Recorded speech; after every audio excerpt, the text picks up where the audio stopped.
ইসরায়েলে নতুন করে শতাধিক রকেট ছুড়েছে লেবাননের সশস্ত্র সংগঠন হিজবুল্লাহ। এ নিয়ে বুধবার দেশটি লক্ষ্য করে 240টি রকেট ছুড়ল সংগঠনটি। এর আগের দিন মঙ্গলবার ইসরায়েলে ক্ষেপণাস্ত্র হামলা চালায় ইরান। ইসরায়েলে প্রতিরক্ষা বাহিনী জানিয়েছে, হিজবুল্লাহর সর্বশেষ রকেটগুলো 3 ধাপে ছোড়া হয়। এতে 2 ঘন্টার কম সময় নেওয়া হয়েছে।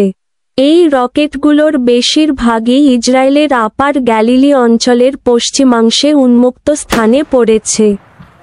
এছাড়া অঞ্চলটির উত্তরাংশে উন্মুক্ত স্থানে পড়েছে 2টি রকেট।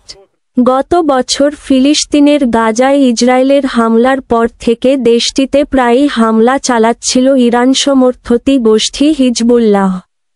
লেবাননে হামলা চালিয়ে এর পাল্টা জবাবও দিচ্ছিল ইসরায়েলও। তবে গত মাসের মাঝামাঝি সময় থেকে হামলা পরিমাণ বাড়ায় দেশটি। এতে নিহত হন হিজবুল্লাহ প্রধান হাসান নাসরুল্লাহ সহ সংগঠন বেশ কয়েকজন নেতা। হাসান নাসরুল্লাহ নিহত হওয়ার পর এর প্রতিশোধ নেওয়ার হুঁশিয়ারি দিয়েছিল তেহরান।